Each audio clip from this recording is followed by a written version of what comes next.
We take our crosshairs and we put them squarely, our spotlight directly on one of the 40 most important college football players in the country.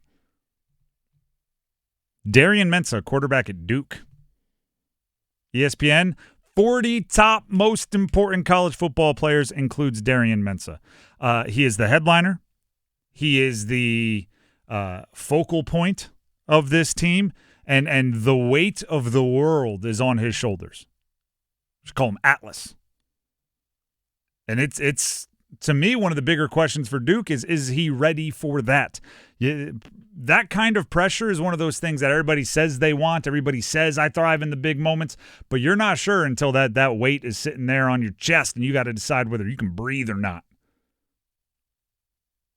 Everything we've heard about Darian Mensah has been overwhelmingly positive from Duke. We'll play some of the audio for you in a second. Everything we've interacted with Darian Mensah.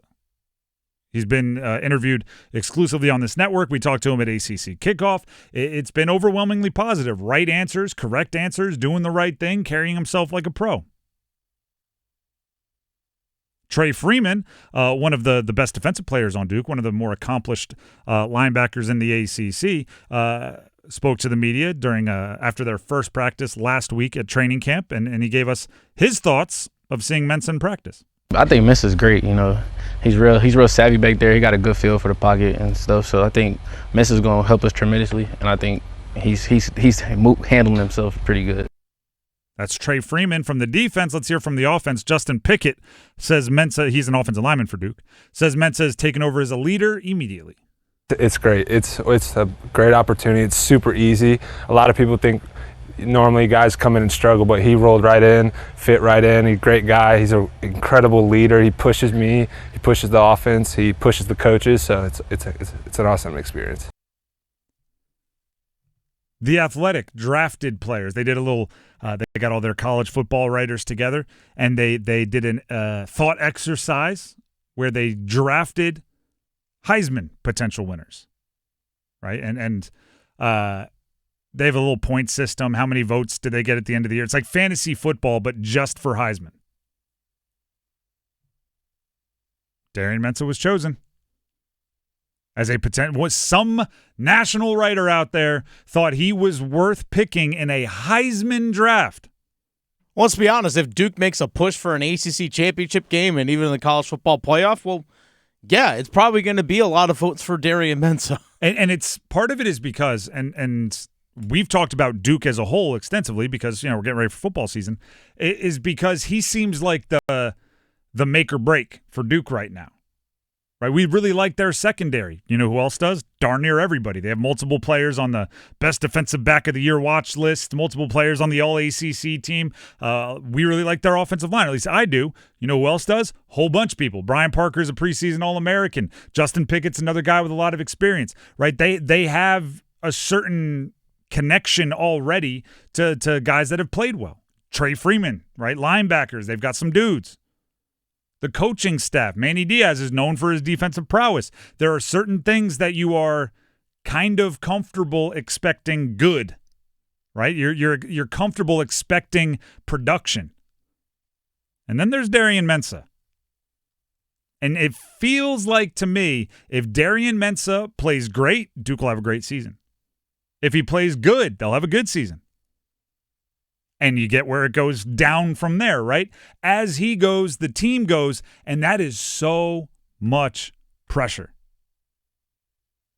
Especially when you think of where the standard is now for Duke. More audio from Justin Pickett, their offensive lineman, on the standard being raised for the Blue Devils.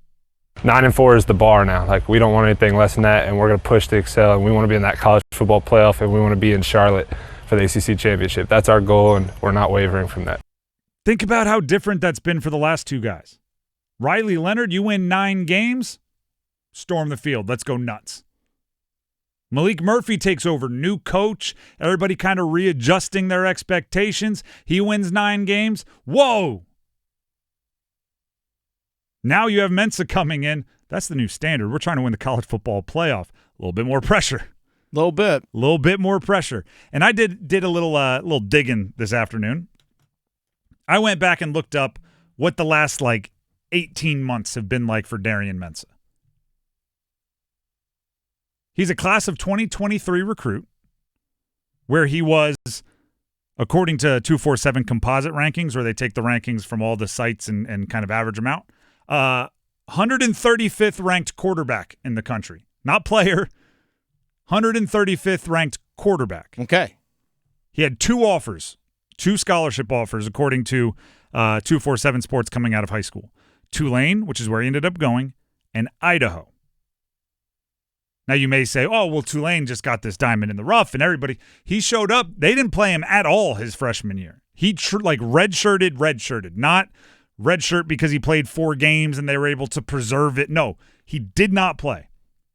So 18 months ago, right, a year and a half, he was a super unheralded recruit who had sat the bench for Tulane for a year and was battling to become the starter the following year. Like, that's where he was.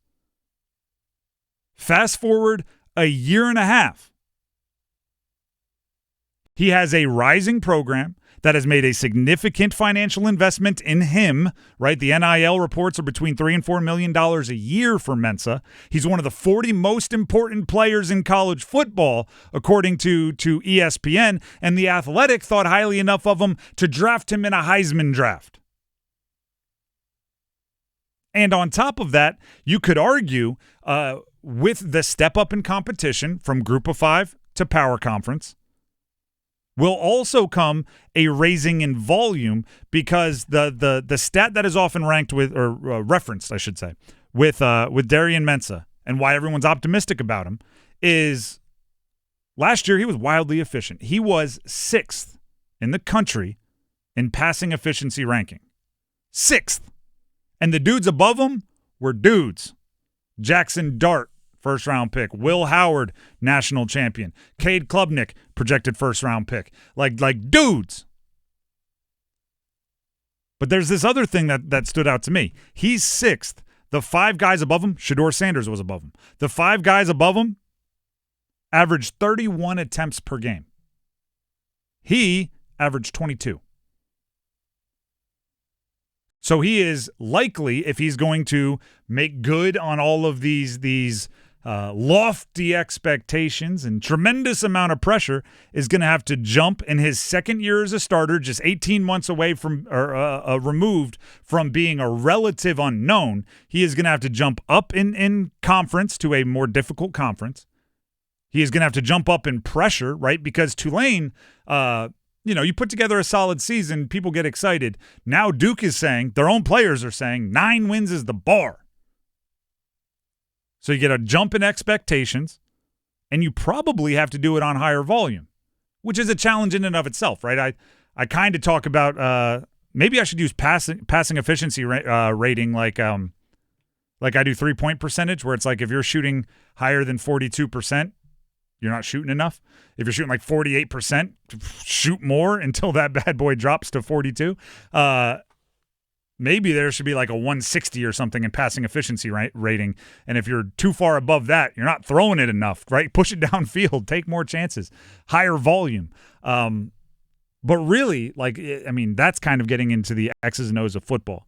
You can watch the film, and I've watched a few of his games from Tulane. You can watch the film and recognize physically the dude can do it all, right? He has the arm, everything you need in college football, he can make happen. You can also look at it and simply say he has the processing power, right? He can make quick decisions. He can recognize. He can diagnose. To me, the biggest variable for Darian Mensah, which also becomes the biggest variable for Duke, because he seems like the fulcrum, the pivot point that's going to decide whether their season is top-notch or not, becomes how does he perform with the weight of the world on his shoulders. There is something freeing about being the unknown that nobody's depending on, right? When he's at Tulane, he plays well. It's everything is gravy, right? Nobody was expecting anything out of the 135th ranked quarterback with 2 offers, right? He puts together a solid game. Everybody's jacked up. You put together a solid game at Duke and you lose. You put together a solid game and you win by a little, nobody is throwing a parade. The expectations, the pressure are ratcheted up. And pressure is one of those things that's really, really hard to simulate. It's why coaches do things like, I actually just saw the, which team was it? Oh, it was the Giants, the New York Giants. At the end of practice, they gave, I think they have 4 quarterbacks in camp. They gave all 4 quarterbacks a throw from the 15-yard line to hit the crossbar. Okay. They said if one does it, no conditioning after practice. If 2 hit the crossbar, no conditioning and no meetings after practice. If 3 does it, it was like no conditioning, no meetings after practice, and like no early wake up the next morning, whatever it was. Coaches don't have to do that sort of thing, but I think it's good to try to simulate like everybody will be jacked up if you do it, and everybody's going to be really mad if you don't. Yeah, you don't want to be the guy that misses. Guess who was the only quarterback that hit the crossbar? Flacco. No, it was the Giants. Oh, Giants. Not the Browns. Oh, Russell. It was Jameis Winston, everybody. Jameis, of course. Nobody else hit it. So they didn't have conditioning after, but they did have to go to meetings. Because Jameis doesn't feel pressure, baby. Jameis lets it fly. Kind of does, right? Kind of does. Well, I mean, back with Mensah, you and I saw it and noticed it at ACC Media Days a couple weeks ago.